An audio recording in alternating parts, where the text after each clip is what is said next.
In this world, destiny does not believe in variety. There is a hero, there is a demon king. That's it. No complicated moral spectrum, no misunderstandings, just two beings born with one shared hobby, attempting to delete each other from existence. The hero fights in the name of the Empire, glowing with righteousness and dramatic wind physics. The Demon King is the true ruler of the demonic realm and carries himself like a man who has already scheduled the hero's funeral in advance. When they met in battle, the Demon King calmly observed that it seemed he was acting as the aggressor this time, which was honestly very polite of him. The hero responded by screaming and swinging his sword without answering, proving once again that communication skills are optional when you are powered directly by the world itself. Yes, the hero receives his powers from the world. For what purpose? World peace? Protection of the innocent? No. One singular objective: kill the Demon King. Meanwhile, the Demon King exists solely to kill the hero. This universe does not waste time on side quests. The Demon King waved his hand and purple lightning struck the ground between them, because nothing says, "Let's talk this out," like atmospheric destruction. Someone from the hero's party shouted that the Demon King was already behind them, which is always the worst sentence to hear in any battle. A demon soldier ran forward yelling at everyone to stop the intruders as if battlefield traffic control was part of his job description. Then Renelle arrived. Yes, Renelle. Girl with a magic wand. Kicked a man immediately upon landing, announced that they would handle these weaklings themselves. Efficient, direct. Zero hesitation. The hero's squad became visibly nervous because Renelle was not just some random mage. She was one of the 12 official squad leaders loyal to the Demon King. 12. Count them. 1 through 12. An entire organized, numbered collection of extremely violent executives. They were the cruel and powerful subordinates of the Demon King, and they all decided at the same time that today felt like a great day for mass destruction. All the commanders attacked together, loudly declaring they would destroy everyone, because subtle evil is apparently illegal in the demonic realm. Commander Aeld swung his sword in a powerful arc. Renelle summoned a magic circle and laughed while firing rays of light like she was enjoying a festival. It was said that no one could resist them. Bold claim, very confident. Unfortunately for them, they were currently facing a hero. The hero slammed his sword into the ground. Golden sparks exploded outward. A shockwave tore through the battlefield. Wind roared. Dust rose. The demons covered their faces, surprised by the sheer force of it. Very impressive, dramatic, cinematic, inspiring. However, there is one small detail. Someone had already killed this hero once. Commander of the Zero Squad, Dion Hart, known in the demonic kingdom as Demon Eritrew, the Demon King's Joker, the most valued talent in the entire army. The moment the hero unleashed his power, Dion appeared on the battlefield. Not walked, not ran, appeared. And 1 second later, the hero was dead. That's it. Fight concluded. Hope discontinued.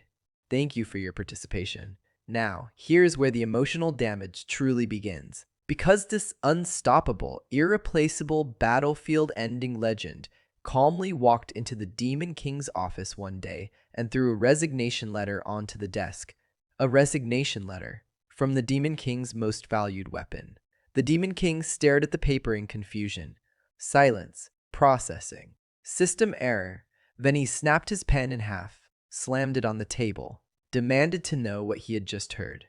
When Dion politely stated that he would like to quit, the Demon King hit the table with such force that it cracked. Papers flew everywhere. One document smacked Dion directly in the face. Dion did not blink, not even slightly. The veins on the Demon King's forehead bulged like he was about to invent a new form of magic, fueled purely by betrayal. He demanded how Dion dared to try to leave him. Then, abandoning all royal dignity, he ran around the desk, dropped to his subordinate's feet, wrapped his arms around him, and declared that he would never let him go. Yes, the ruler of the demonic realm, supreme being, purple lightning enthusiast, on the floor, hugging Dion's legs, looking up with genuine panic and asking why he was suddenly doing this and insisting he didn't actually mean it. Dion, meanwhile, simply looked away with complete indifference and remained silent, because apparently killing heroes is significantly easier than quitting your job. The Demon King stood up so abruptly that the air in the room probably reconsidered its life choices and demanded to know if there was something Dion disliked about the castle. Was the decor wrong? Were the subordinates disrespectful? Were they discriminating against him because he was human? The questions came rapid fire, escalating from reasonable to wildly accusatory in under 5 seconds. Dion, the most feared weapon in the demonic realm, remained silent. The Demon King frowned deeply, because this made absolutely no sense. Demon Arati Dion was a being whose power could not be rivaled. Human, yes, but terrifyingly strong, the kind of strong that made demons question their career paths. He was universally respected, practically worshipped, the strongest card in the Demon King's entire deck. Who in their right mind would dare slight him? Dion finally replied that no, this was not the case, and that his subordinates were not to blame. The Demon King calmed down slightly, which in his case meant reducing from volcanic eruption to simmering thundercloud, and asked what the real reason was. He leaned in, peering at Dion's perfectly imperturbable face, trying desperately to decode even one emotion. Nothing. Absolutely nothing. The man could kill a hero in 1 second, but apparently refused to blink during emotional conversations. The Demon King began to say that if Dion didn't explain himself, then only for Dion to interrupt and calmly ask if he would kill him. Silence. System crash. The Demon King's brain rebooted. "What did you just say?" he demanded, grabbing Dion by the shoulders in genuine horror and immediately clarifying that he would never do such a thing. Never. Not in this lifetime.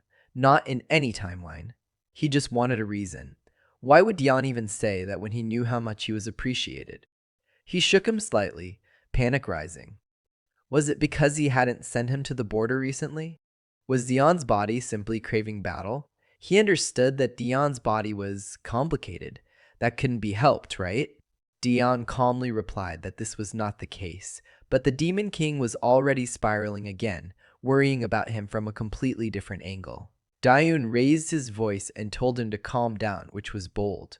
Shockingly, the Demon King actually fell silent.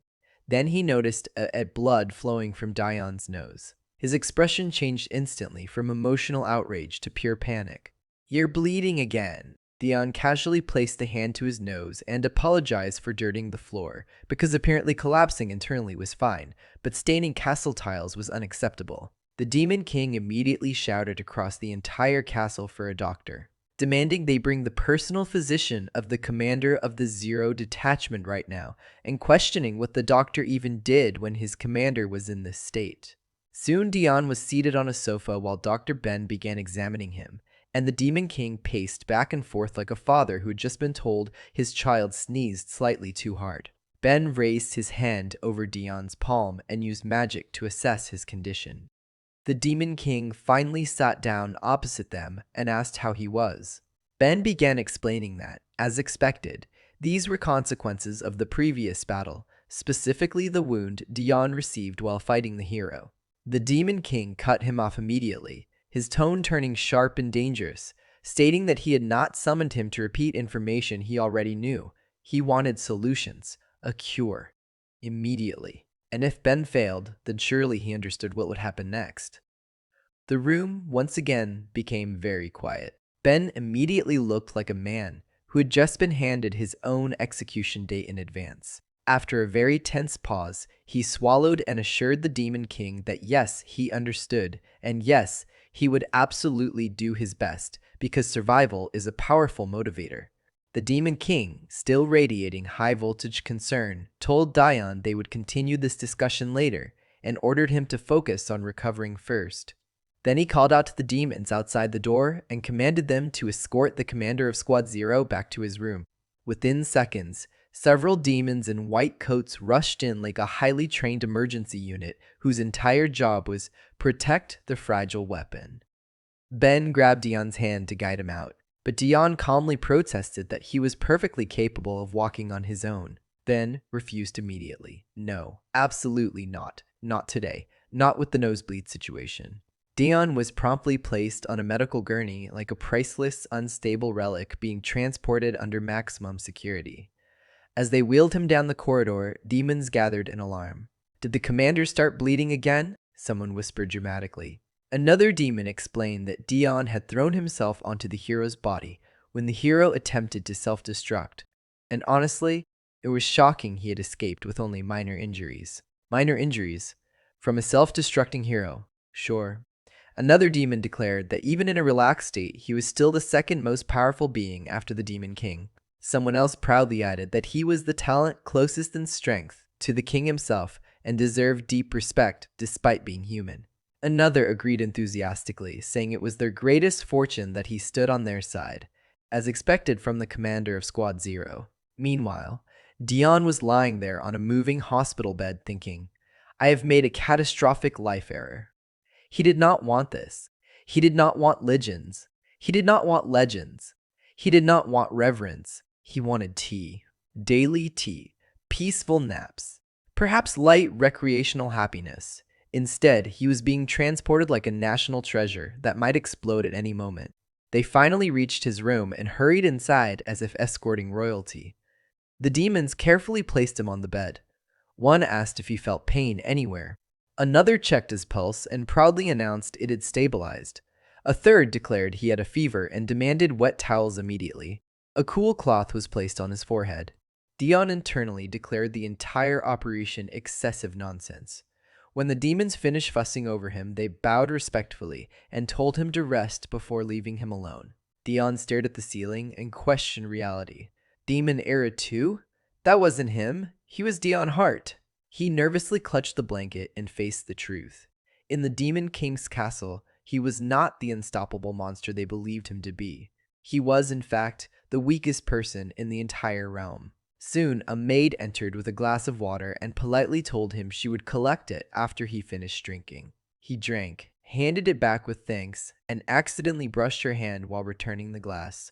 She flinched slightly, nearly dropped it, then caught it and apologized nervously. Dion froze. He said nothing. After a brief silence, he asked her to leave. She walked out smiling faintly, secretly delighted by the accidental hand contact. Dion, however, waited until the door closed and then sighed heavily, fully convinced she hated him and did not want to touch him. The emotional math was incorrect, but he committed to it anyway. He then remembered another time he had left his room during an illness, and the Demon King had caught him wandering the corridors. The king had reacted as though Dion had personally attempted to summon a catastrophe. "Why are you walking around when you are not fully recovered?" he had demanded, immediately ordering subordinates to monitor him. When Dion ate small portions of food, the Demon King had stared at the plate in disbelief and asked how he expected to regain strength eating so little before dramatically slamming an entire chicken onto the table. Dion had quietly insisted that it was too much. Every time the Demon King saw him out of bed while unwell, he behaved as though the world's stability depended on Dion lying down immediately. Now, staring at the ceiling again, Dion concluded that demons in this kingdom did not understand moderation. They did not operate in halves. They operated in extremes. He was the only person in the demon realm born with a body so weak it malfunctioned under mild stress, yet through a series of massive misunderstandings and unfortunate demonstrations of power, he had been labeled overwhelmingly strong and appointed commander of the Zero Squad, making him a direct subordinate of the Demon King. And somehow, despite all evidence, no one had realized the mistake. For now, Dion could blame everything on the after effects of the battle with the hero. That excuse worked. It sounded heroic. It sounded serious. But if anyone ever found out that he was simply born with a weak body, his mind immediately created a terrifying image of a Demon King calmly cutting off his head. The picture was so clear that Dion suddenly jumped out of bed and screamed. He grabbed his neck with both hands, sweating in fear, checking if it was still there. He was going to die. That was it. He imagined the other commanders standing beside the Demon King, laughing at him for thinking he was strong when he was actually just a fragile human. He started biting his nails, thinking desperately that he had to leave this place in the most peaceful way possible. No matter what, he would live a long, carefree life. He would drink tea, sleep properly, relax. The only way to do that was simple: leave the demonic realm forever. Right then, the chandelier in his room started shaking like the universe wanted extra drama. The doors burst open and his deputy Ed rushed in loudly, calling his name in worry. Dion froze and asked if he had just returned from the human world. Ed confirmed happily and walked to his bed. Then, with a big proud smile, he took out a small cube and said he brought him something new, called a mirror cube. Diane looked at Ed's bright smile and thought that Ed was one of the few demons who made him feel calm.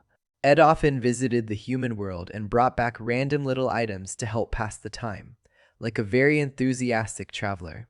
He handed the cube to Dion and told him to enjoy it, but suddenly stopped and asked in panic if Dion had fainted again. Dion looked at the cube and said he was fine now. Ed immediately said, "Fine? What do you mean fine?" He asked what they could possibly do to save him from the consequences of that battle. Dion closed his eyes and clenched his fist, silently cursing the hero for choosing such an explosive ending. In his thoughts, he suggested maybe they should let the hero be reborn and try again in a less dramatic way. But out loud, he calmly said that he brought the trouble on himself. Ed shouted that something was wrong and reminded him that he was the one who stopped the hero for everyone's sake. Dion thought, no, that is not how this should be explained. Ed's face darkened with anger. He rubbed his chin and said he would find a way to cure him, even if it meant beating Ben until he discovered one. Diane stared at him and thought demons were truly scary creatures. After that, Ed told him to rest well and left. Dion smiled slightly as he watched him go. After the door closed, he thought that no demon worried about him more than Ed did. He was thankful for that. The Demon King also cared about him deeply, even if his care came with shouting and threats. Dion survived in this castle mostly because of the king's protection, but it was still too much. He just hoped nothing else would cause another huge misunderstanding. Meanwhile, the Demon King sat alone in his office, holding Dion's resignation letter like it had personally insulted his entire bloodline. He read it again, and again, and again. He remembered Dion's calm, unreadable face, the kind of face that gave absolutely zero information. Was he angry? Sad? Planning something? Thinking about tea? No one knew. The Demon King grinned slowly. From the very first day they met, this human had been impossible to understand. The first time he saw Dion was on the battlefield. The hero was dead, just lying there, very defeated, and Dion was standing nearby like someone who had simply finished a casual task. The demons around him were in shock. "Did he just kill the hero?" one asked. Another replied, "It looks like it, and he protected us from the self-destruction too." Which was impressive, because the hero had tried to explode dramatically, and somehow Dion was still standing, on his feet, alive. The Demon King had thought at that moment the Empire sent someone interesting, very interesting. He walked toward Dion and asked his name, thinking this human had shown extreme courage by jumping into the center of the battlefield. Who sends a weapon like this to die? Dion slowly wiped blood from his face and said his full name calmly. No shaking, no fear, just calm. The Demon King had thought that if he were the Empire, he would never waste someone like this. So instead of killing him, he smiled and offered him a hand. "Join my army," he said, "because obviously if you see a rare legendary weapon lying around, you take it home." Now, back in the present, the Demon King leaned back in his chair and muttered that Dion had been far too free lately. Not that he couldn't fix that. His eyes suddenly landed on a document on his desk. He picked it up, read it, smiled. And that smile meant something chaotic was about to happen. He immediately called a subordinate and announced a gathering of all detachment commanders. Immediately. No delay. Emergency chaos meeting. The girl bowed and left quickly. The Demon King looked at the document again and smiled softly. "Erite will be pleased," he said, which is always a dangerous sentence. At that exact moment, Dion was lying under his blanket when a cold chill ran down his spine. You know the feeling when someone somewhere is planning something involving you? Yes, that. Soon after, he was summoned to the Demon King. Dion instantly felt betrayed. He had just been told to rest. Now, there was a meeting?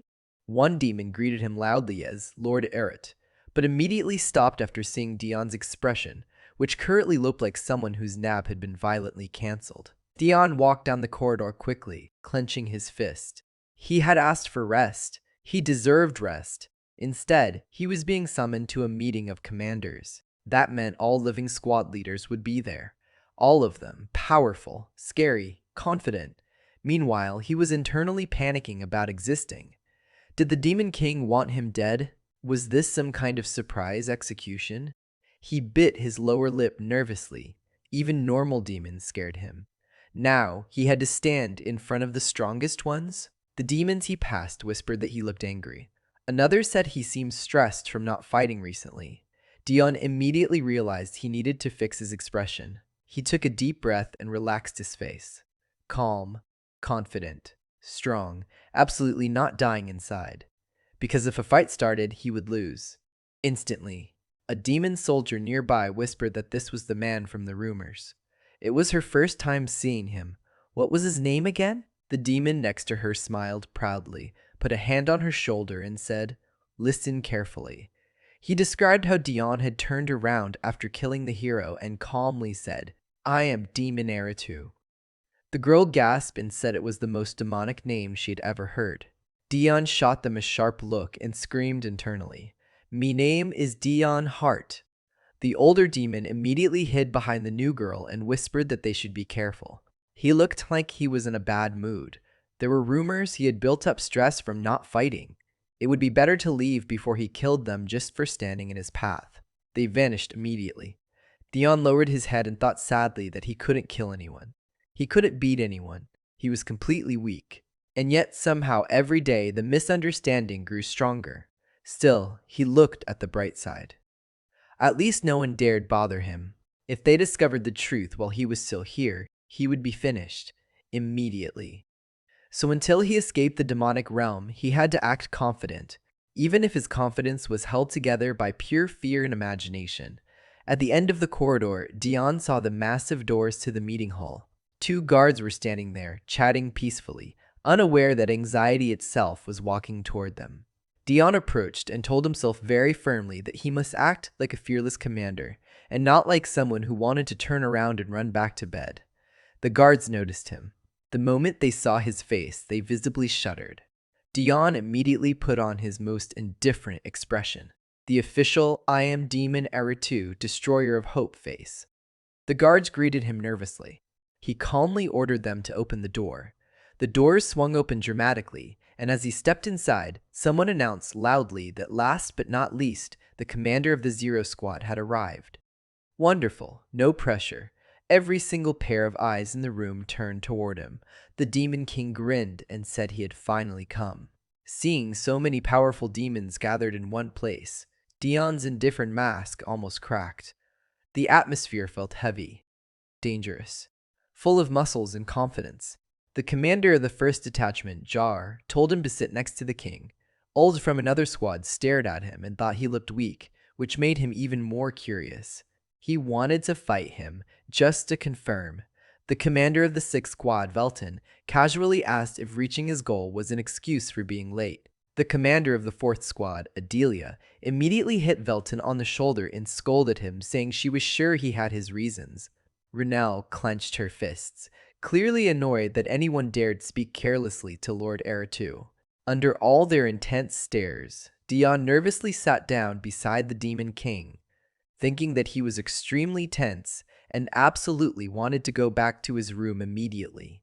The Demon King leaned toward him and asked if he was okay. Dion nodded and apologized for being late. The king waved it off and said he obviously didn't do it on purpose. Dion stayed silent because actually yes, he absolutely did it on purpose. Then, like a blessing from above, a servant approached with a bottle and placed a glass in front of Dion. The servant poured a drink carefully. Dion watched closely as the liquid filled the glass. His face stayed serious, but inside he was celebrating. Finally, alcohol. During meetings in the demonic kingdom, one could apparently drink as much as one wanted. This was the true reward for surviving social anxiety. He lifted the glass and took a few sips. Then he paused. Something was wrong. He stared at the liquid. In a firm voice, he asked, "Is this grape juice?" Adelia stiffened. The Demon King smiled nervously. The entire hall fell into an uncomfortable silence so thick it could probably be sliced with a sword. Dion slowly placed the glass down and looked at the other commander's drinks. Those clearly looked like alcohol. He looked around the hall with a terrifying expression, thinking, "Is this discrimination?" The Demon King covered his face with his palm and sighed deeply, saying he should stop. It was the king himself who ordered juice for him. Dion looked at him suspiciously and asked why. The king asked if he truly did not understand. Dion mentally replied that he absolutely did not understand. Was this discrimination against humans? Then a terrifying thought entered his mind. Did they stop giving him alcohol because they realized how useless he was? Did the Demon King finally find out the truth? Was this meeting actually his public execution ceremony? The Demon King smiled and told him to calm down and listen first before getting angry. There was a reason for the meeting. Dion shuddered. Yes, this was definitely the end. The king turned to Velton and asked him to explain the documents. Velton stood and reported that the 12th Squad had been defending a settlement, but the number of demonic monsters had increased sharply. They could no longer hold the line. The monsters had destroyed half of a small settlement, and the survivors had been evacuated behind the fortress walls of a larger city. However, no one knew how long the city could last. They needed reinforcements to defeat the monsters. One commander asked where the commander of the 12th Squad was. Velton answered simply, "He was killed." Another commander scoffed and asked if they were just ordinary demonic monsters. Velton told him to watch his words. Even so-called ordinary monsters could become dangerous if they attacked together. The other commander argued that they were just failed creatures. Dion listened quietly. Among demons, demonic monsters were considered failed creations, emotionless beings driven only by instinct. Still, he couldn't believe the commander of the 12th Squad had fallen. And most importantly, how did this relate to him? Velton continued explaining that they were fighting these monsters every day and their numbers were increasing for unknown reasons. The Demon King calmly explained that the now deceased hero had been killing the monsters, so naturally, once the monsters gathered in one place and the hero conveniently died specifically at the hands of Lord Arati, it was not surprising that things became worse. Silence fell over the hall, the thick kind that usually appears before someone gets blamed for something dramatic. Dion slowly bit the corner of his lip. Ah, so this is how it ends. Public execution disguised as a strategic discussion. First of all, he did not kill the hero. Technically, the situation had simply exploded on its own. Details mattered. He looked up at the Demon King with irritation. Wasn't it the king who had tried to kill the hero multiple times? If anyone deserved blame, wasn't it him? His face darkened as he silently begged the king with his eyes to please say something helpful that did not involve his immediate death. The Demon King noticed and smiled confidently. "Do not worry," he said. "Squad 0 will go to the settlement as reinforcements." The words struck Dion like lightning. Not heroic lightning, more like paperwork lightning. Reinforcements? Him? His brain stopped working. This was not support. This was relocation to danger. The Demon King's smile grew brighter, as if he had just offered him a peaceful countryside vacation. He added kindly that Dion should go relieve some stress. Yes, nothing reduces stress like leading troops against multiplying monsters after nearly dying yourself. Velton thought the king sounded as if he were sending Dion on a tour, clearly believing the commander of the 0 Squad could accomplish what the 12th had failed to do.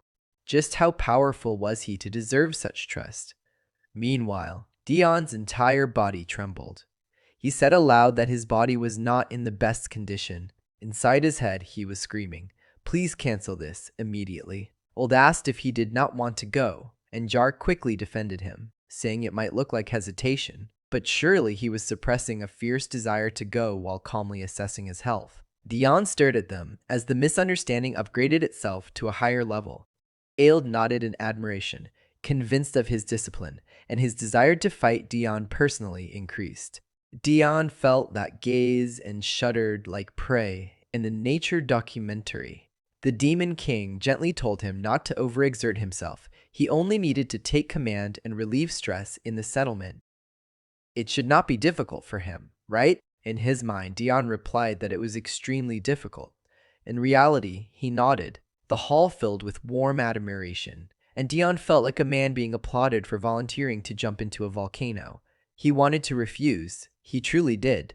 Instead, after several seconds of internal collapse, he closed his eyes and said that in that case, he would go, while privately deciding that this was temporary and that he would absolutely escape this demon realm. That night, under the cover of darkness, he left in a carriage toward the settlement with his detachment, sighing heavily because the day he had tried so hard to avoid had finally arrived. The more he tried to escape fate, the faster fate seemed to chase him. He remembered packing his luggage once to flee, only for the Demon King to catch him mid-escape and gently ask if he was already preparing to leave and whether he truly wanted to go that badly, even apologizing for sending him so late, which forced Dion to agree politely instead of admitting he was running away.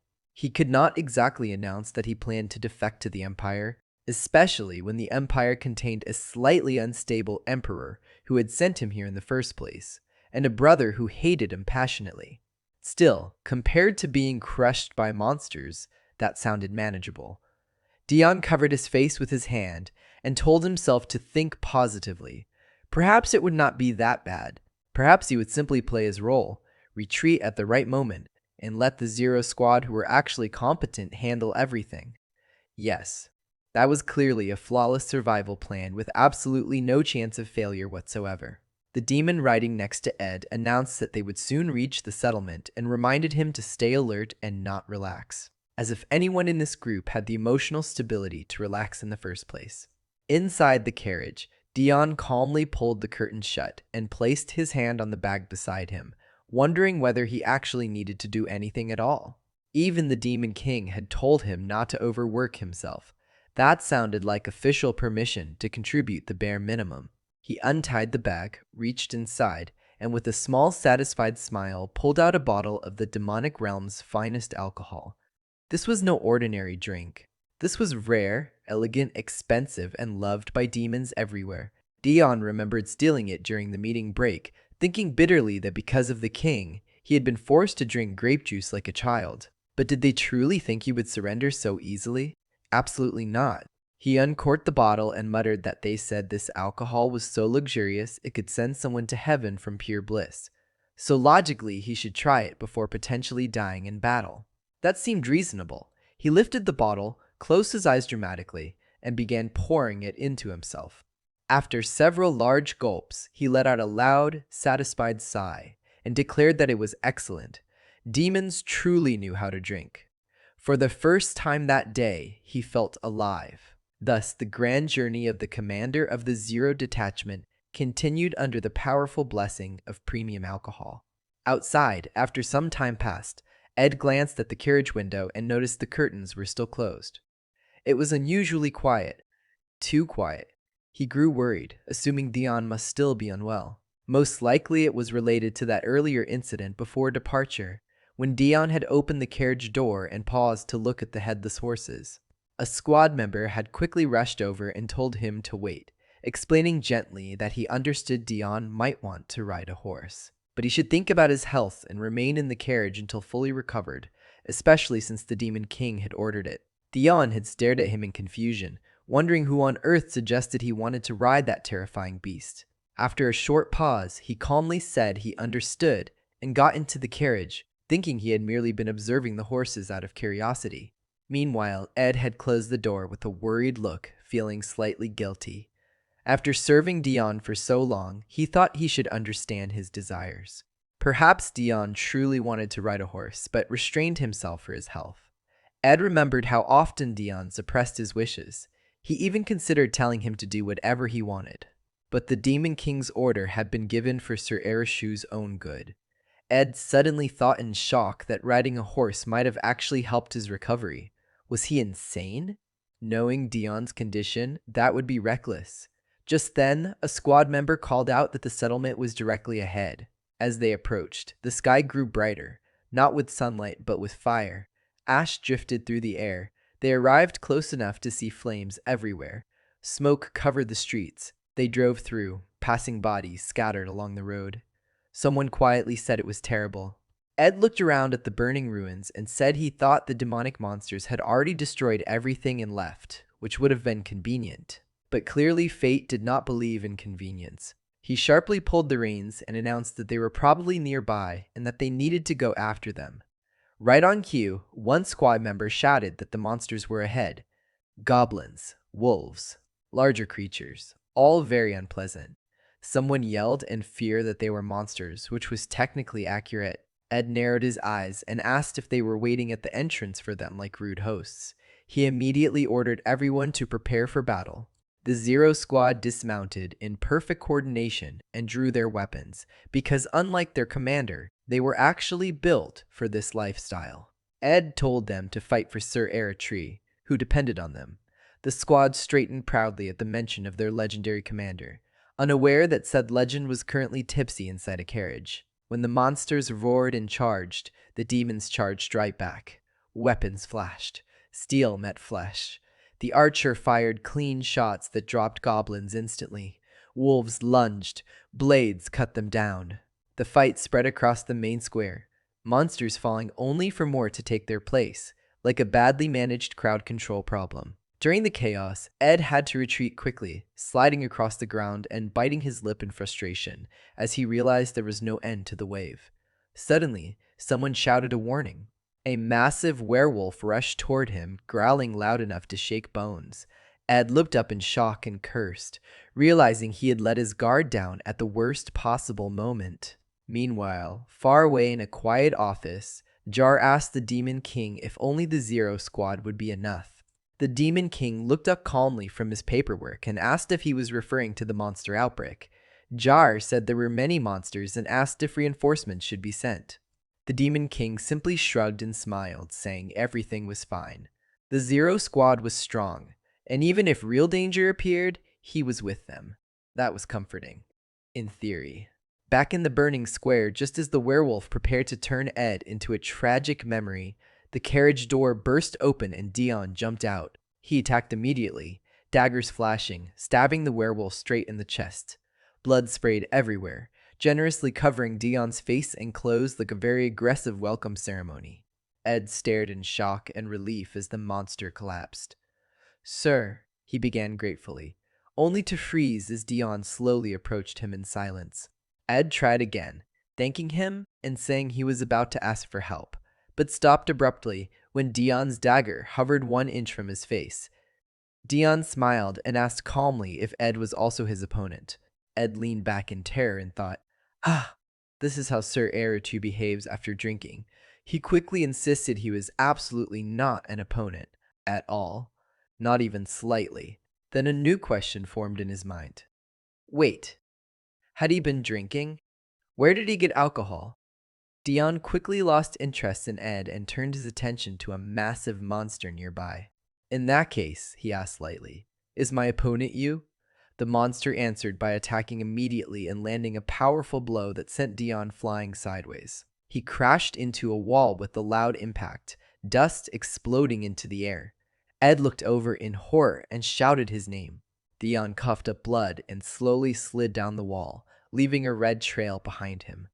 Despite the pain, he smiled at the monster and asked softly if he was right. Then he stood up. Fast. Too fast. He rushed forward again, daggers flashing repeatedly, cutting the monster over and over as if pain was simply suggestion. His movements were sharp and relentless, almost mad but still precise enough to tell ally from enemy. While he fought one monster, 2 attacked him from behind. He sensed them instantly, adjusted his grip, turned sharply, and slashed one across the chest. He immediately moved to the second, stabbing him in the back, then in the chest, killing him cleanly. With a wide smile on his blood-covered face, he drove his blade into yet another monster, looking less like a commander and more like chaos wearing human skin. The members of the Zero Squad watched the scene in frozen silence. They all understood what the commander of the Zero Squad demon Erit was like, and what they were seeing now was exactly that legend in motion. Dion kicked a monster hard enough to knock it flat on the ground, stepped over it, raised his dagger, and smiled as if this were a friendly activity. Now it's your turn, he said pleasantly.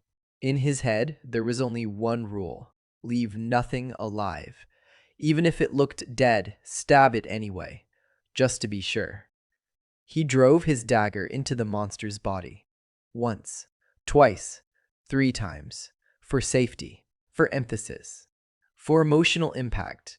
He needed to strike fear into his enemies. That was survival. That was strategy. That was how a man with a weak body stayed alive in a world that did not tolerate weakness. The monsters watched him repeatedly stab a corpse and collectively decided the situation was no longer worth it. They began to retreat. Diane laughed and kept stabbing anyway, blood splashing across his face and clothes like a dramatic special effect. It was messy. It was terrifying. It was effective. As time passed, news of the massacre reached the imperial palace. A robed man knelt before Emperor Eduardo Desert and reported on the commander of the Zero Squad. Eduardo listened with interest. The scouts sent to the demonic kingdom had confirmed that the commander had taken part in the slaughter and displayed incredible strength and cruelty. Eduardo nodded thoughtfully. He had heard that this was the Demon King's most valuable talent. The most valuable. The words lingered. They reminded him of someone. If certain people wished to escape the demonic realm, then preparations would be necessary. Fortunately, he already had the perfect candidate. He asked the kneeling man how he felt about it. The man looked up carefully. Eduardo told him he would grant him a special opportunity to earn great achievement. The man bowed immediately and declared he would accept any order. Eduardo smiled faintly and asked, then why should he not become that talent? Time passed, and Dion found himself remembering the 8-year war fought for the glory of the Empire. The battlefield had been soaked in blood. The vanguard had fallen nobly on the front lines. Dion pulled his dagger from another corpse and shook the blood from it, thinking bitterly that they had only ever been meat shields for the Empire. It had been hell. Soldiers fought bravely, shouting for the Empire as they advanced. Dion did not want to be there. He did not want to fight. He did not want to risk his life for people who had thrown him into this nightmare. After cutting down another enemy, he thought, fight for the Empire? Ridiculous. He never asked for this. When one soldier attacked him from behind, he cut the man's legs and finished him without hesitation. He was not going to sacrifice himself for the Empire that had sent him to die. He would survive. That was the only rule. When the battlefield finally fell silent, footsteps sounded behind him. He turned and saw a man with the same face as his own, but with madness burning in his eyes. The man grabbed Dion by the hand and pulled him close, staring directly into him. He had to survive at any cost, and he had to take revenge. Immediately after that, Dion woke up screaming. He sat up suddenly, breathing hard. Was that a dream? It felt important. He looked around in confusion. Was this his room? Ben was sitting nearby and calmly asked if he was finally awake. Dion turned slowly and, seeing Ben and Ed, said their names like he was not entirely sure they were real. Ed nearly cried with relief, saying he had slept for an entire day. Ben explained that they managed to heal him while he was unconscious, though they had been deeply shocked when he returned covered in blood. Dion blinked. Covered in blood? What were they talking about? How did he get back? What about the mission? Ed answered proudly that the demonic monsters had been successfully driven away. They fled in fear. The mission was a success. They returned to the castle after Dion collapsed. Dion lowered his head and apologized quietly, saying that if only he had been a little stronger, which was ironic considering half the castle currently believed he was a walking natural disaster. He looked up in confusion and asked, "The mission is completed? How did I faint?" Ben calmly explained that it appeared to be temporary memory loss. The injury must have been serious. Dion stared at him like he had just been informed he sprouted wings. Injury? Memory loss? Jumped back up after being hit? What version of events is this? Ben gently added that Dion had been struck by a demonic monster, but stood up immediately afterward, so they assumed he was fine. Dion's brain rebooted. Slowly, with error sounds. He repeated, memory loss? And then suddenly stopped as battle memories rushed back, blood everywhere, stabbing everything, laughing like a villain in a low-budget drama. His face darkened. Oh no. Was he drunk? That made far more sense. He probably passed out because he drank too much luxury alcohol like an idiot. Yes, that sounded accurate. Injury? No. Embarrassment? Absolutely. Meanwhile, Ben smiled proudly and said Squad Zero completed the mission without a single casualty. With that many monsters. Incredible. Dion gave a stiff smile and said he had done nothing. Ben laughed softly and called him modest. Modest? No, confused. Deeply confused. Dion turned to Ed and apologized for interfering and causing trouble. Ed looked personally attacked by that sentence. Trouble? Sir Eritru had personally defeated countless monsters. He was the embodiment of command, a symbol of terror, a battlefield legend. Dion blinked slowly. When did that happen? Was there another Dion present? Ben added that perhaps he underestimated himself. They all knew how strong he was, but his body was weakened because of the hero battle. Ben even wiped tears and told him to be careful next time. Dion covered his face. What are these people talking about? He could barely open jars without stress. Ed then clenched his fist with tears in his eyes and declared that thanks to Dion they were alive. They would become stronger so that one day he could trust them and finally rest peacefully. Dion's stress levels reached dangerous heights. He was about to combust. They were placing legendary expectations on a man who passed out from alcohol. And then, because the universe enjoys escalation, the commanders of the 3rd and 4th detachments walked into his room. Adelia dramatically placed her hand on her chest and said she heard he had just spoken up. Ailed immediately told her to be quiet because the commander of the Zero Squad was recovering. She snapped back that he was louder than she was and asked why he followed her if he just wanted to argue. Ald insisted he came to show respect. Respect. For Dion. Dion stared at them like they had entered the wrong room. Why are elite commanders visiting him personally? Is this a ceremony? Is there a banner outside that says congratulations on surviving while unconscious? Then the commander of the 1st detachment entered calmly and said they were both the same, as if this entire situation were completely normal and not a gathering around a man who genuinely believed he might die from social pressure alone. Everyone in the room looked at Dion with admiration. Dion felt completely unwell, not in the physical sense, but in the deep spiritual way that makes a person want to disappear into the blanket and never return. Somewhere deep inside, his brain whispered, "You need to escape this realm immediately." And honestly, for once, that voice was correct. Jar crossed his arms and said that if they came to visit him, they should greet him quietly and leave. Couldn't they see he was uncomfortable? Ild immediately hid his hands behind his back, like a child caught misbehaving, and Adelia looked away awkwardly. Dion's face darkened so much that even experienced commanders felt uneasy. All began stammering apologies for losing his composure. Dion threw up his hands and loudly told them to get out.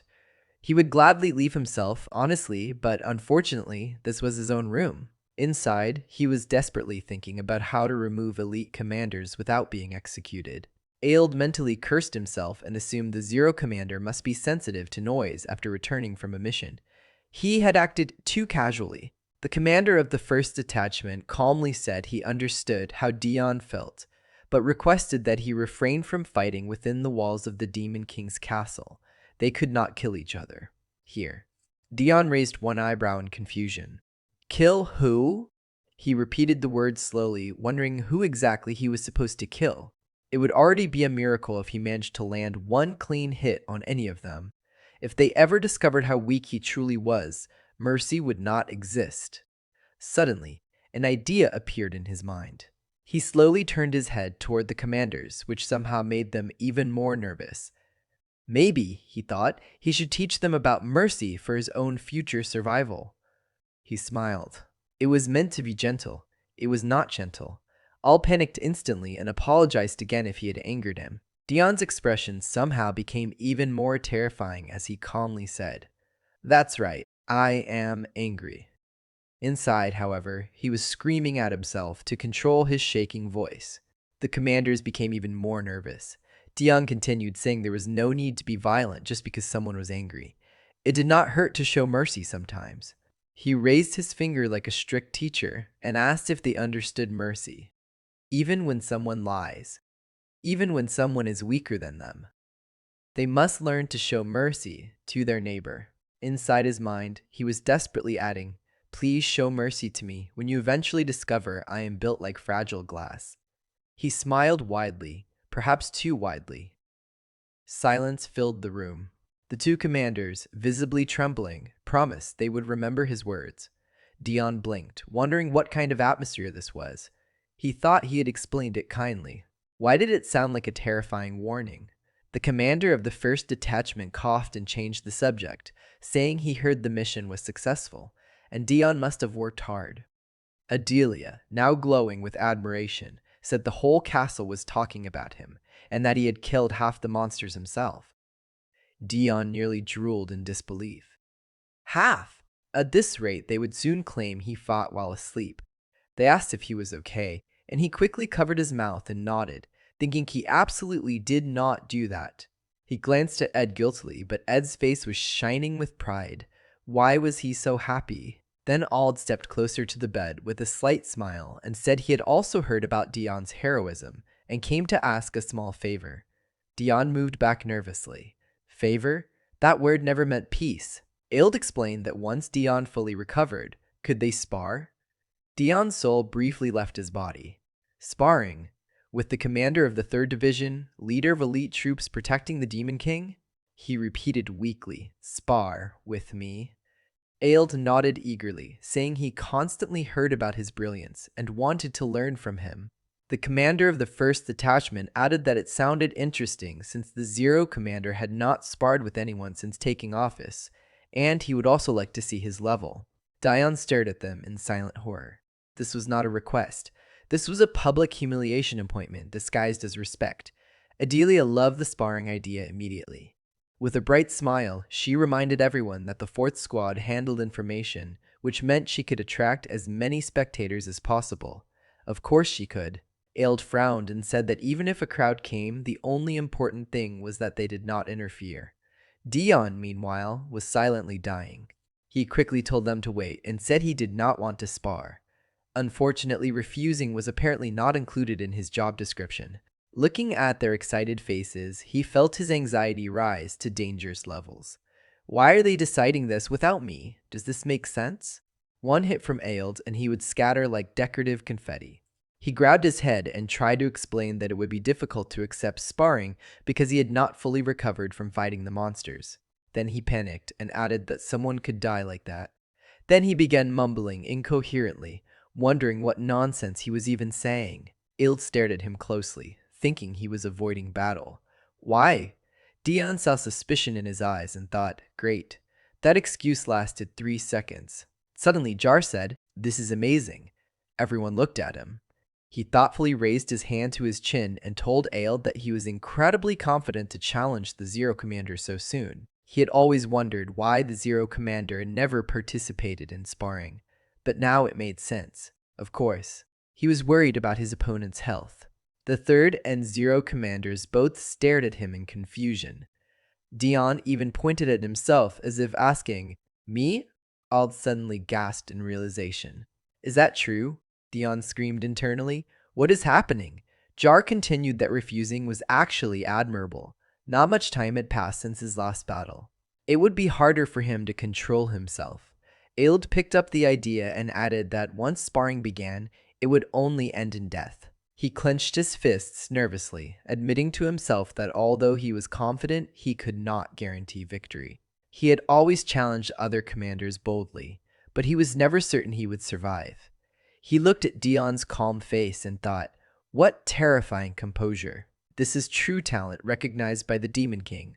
Aeld bowed his head and admitted that although it hurt his pride, he could not guarantee his victory nor say he was ready to die. He did not have the heart to fight him to the death. He bowed respectfully and thanked Dion for his consideration. Dion blinked. Did he just accept the refusal? Adelia smiled proudly, thinking as expected. Sir Ereshru was incredible. He had forced even hostile commanders to respect him. Dion had no idea what had just happened, but somehow he had avoided sparring. He almost felt relief until Aeld suddenly looked up again with confidence and said he had not given up. Once he gained enough strength to ensure he would not die, he would request sparring again. His intense gaze stayed on Dion for several long seconds. Inside, Dion screamed, "Please just give up forever." Aeld, now burning with enthusiasm, declared that he felt unprecedented motivation after making this promise to Sir Erichu. Dion reached out nervously to say something anything but Ild had already turned and left the room, announcing he was going to train. Dion stared at the door. When did he move that fast? The door slammed shut. Jar calmly said he had left. Dion was still reaching toward the empty doorway like someone who missed the last train. The first squad commander commented that he had lacked motivation for a long time, but Dion had finally reignited his fighting spirit. This was good. Adelia added that it had been quite noisy. Dion slowly lowered his head and whispered that he was going insane. He grabbed his head and fell backward onto the bed. Ed immediately rushed forward in panic, calling his name and thinking his temperature was rising again. He apologized to the commanders and said Sir Eritrea needed rest. Yar agreed and apologized, hoping he would recover soon. Adelia wished him a good rest, and Ben handed Dion a glass of water. Dion took it with trembling hands like a man holding the last fragile piece of his sanity and drank slowly, while one single thought spun in his head. I need to escape this kingdom before they schedule my funeral in advance.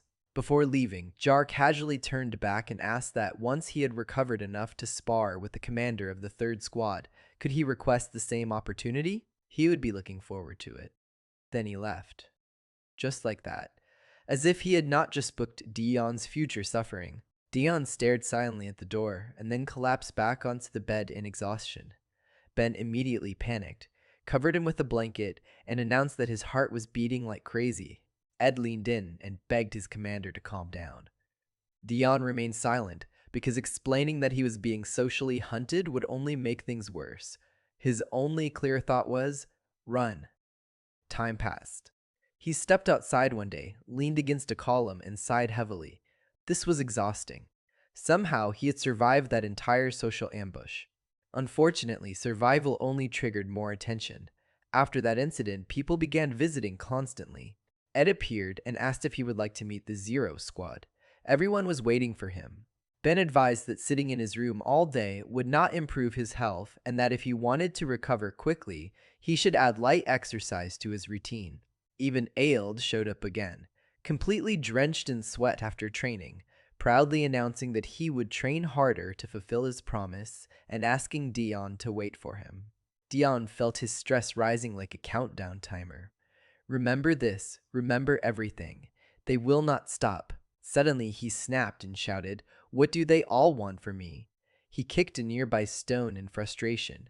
Unfortunately, the stone chose violence.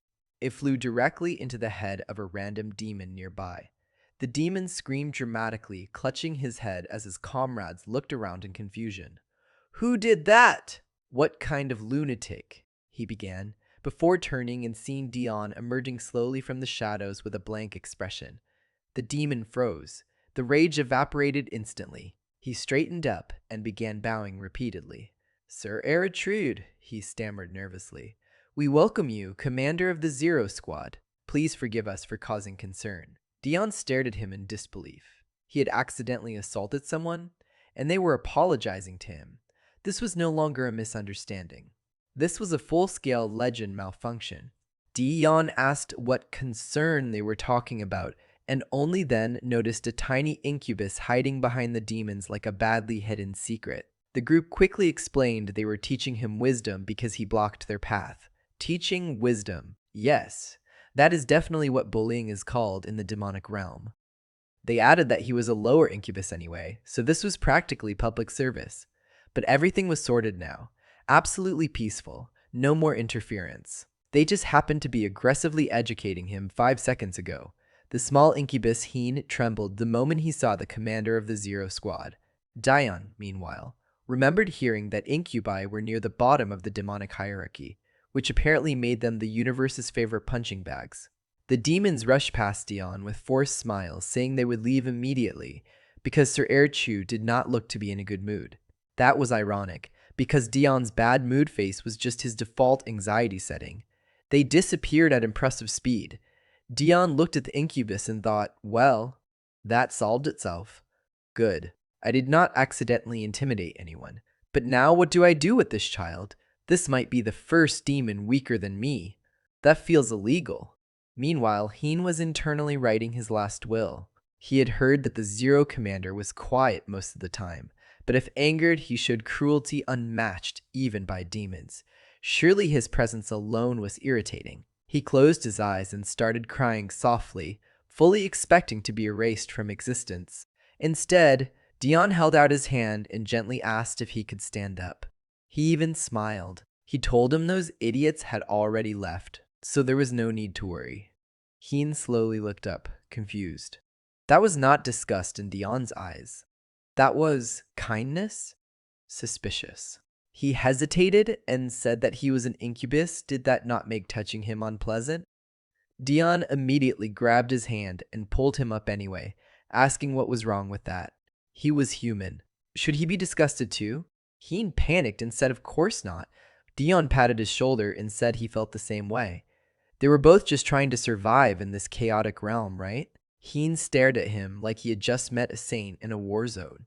He had never been treated kindly before. Then, with shy admiration and slightly dangerous enthusiasm, he said he would like to repay him. Did he have extra time? Dion raised one eyebrow. Extra time? He felt like he was being chased by destiny and expectations and sparring requests. But sure, extra time? That exists. And at that exact moment, the Demon King entered Dion's room to check on him, only to find it empty. He stopped. Where did he go?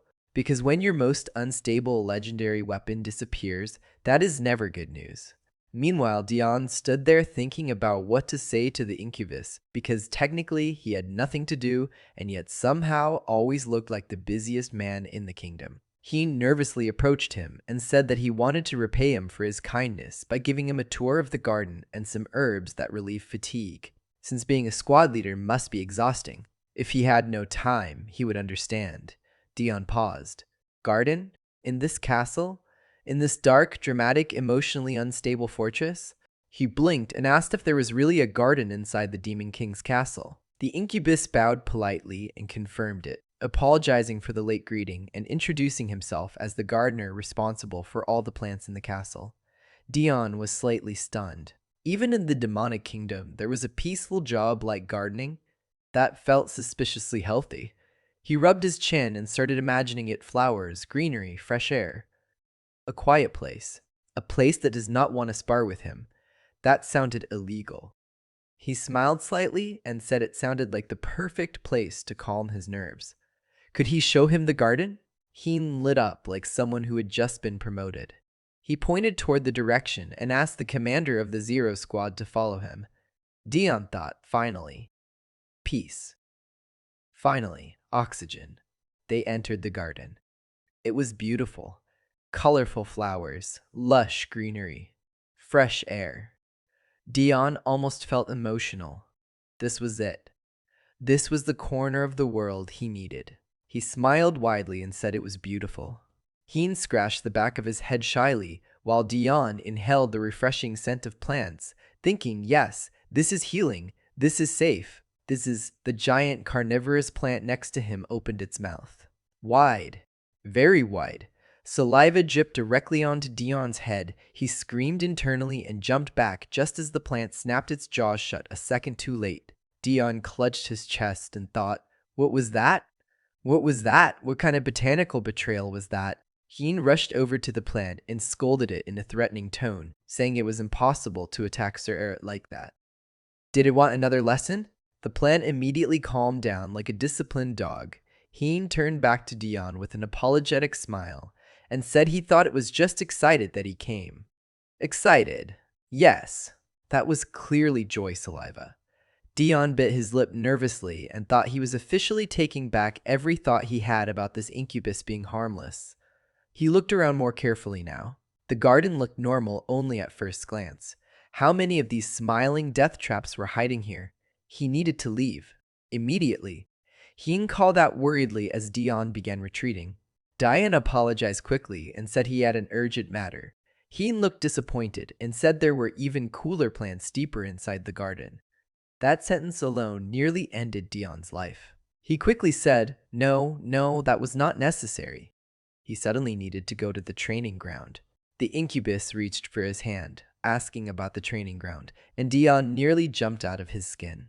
He pulled his hand back and said he urgently needed to see his squad because he had been away from them too long and absolutely had to meet them right now, immediately, without delay.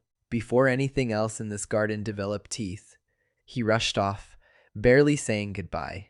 Heen reached out like he wanted to stop him, but Dion had already vanished at record speed. The gardener lowered his hand sadly and muttered that Sir Eret must truly be busy. The carnivorous plant nudged him gently, and Heen patted it, asking if it was also sad that he left. The plant licked its lips thoughtfully. Heen smiled softly and said that he would prepare a gift for him next time. Maybe the cutest plant in the garden. He seemed to really like plants. Surely they would become closer. Meanwhile, Dion walked away with goosebumps, thinking it had been extremely foolish to assume there was anything normal in the demonic realm. Even the flowers wanted to eat him,